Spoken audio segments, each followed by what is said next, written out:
Social media has had its say on the country's banks. Newcomer Discovery Bank is at the bottom of the pile. Brands Eye's latest SA Banking Sentiment Index reveals that African Bank is on top. Brands Eye CEO Nick Ray joins me now for more on the survey. Nick, thanks very much indeed for talking to us. So you scan about 500,000 social media posts in trying to determine sentiment around banks, but some may argue that naturally people would take to social media to complain about a service, so you're unlikely to get many positive results about a bank anyway. What's your take? Well, the industry is net negative, Devon, so there are more people who go on and complain than praise about their bank.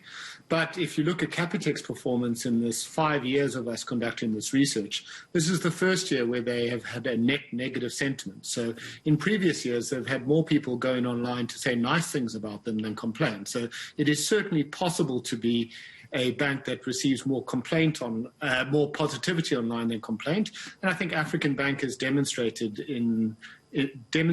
in this year's index, topping the table with a positive 2.6%. So just to get a sense of what people, are disliking and how they put a bank at the bottom of the pile, why has most of these posts placed Discovery Bank at the bottom?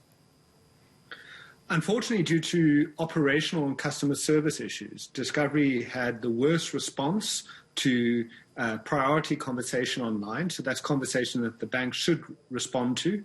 And they only had a 16% response rate, which meant 1 in 10 of Discovery's customers who asked for help online got a response. So they had issues with customer service and slow turnaround times.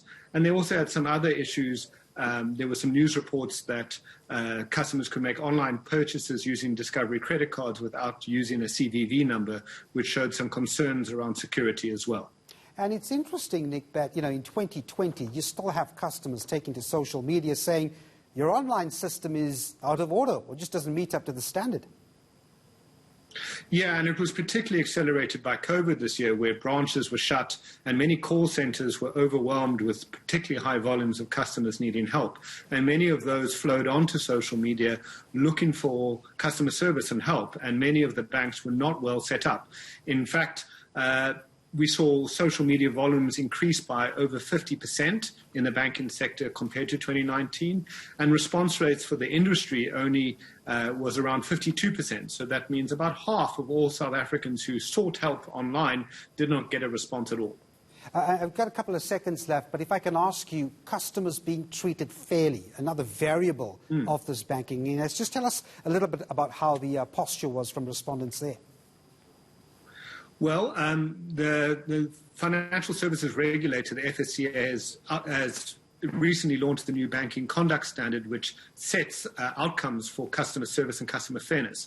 And we found that 90% of all complaints online contained a treating customers fairly outcome, which means that the vast majority of complaints online are available for scrutiny from the regulator and pose a risk to the banks if they aren't able to serve and sort out those customers' issues quickly.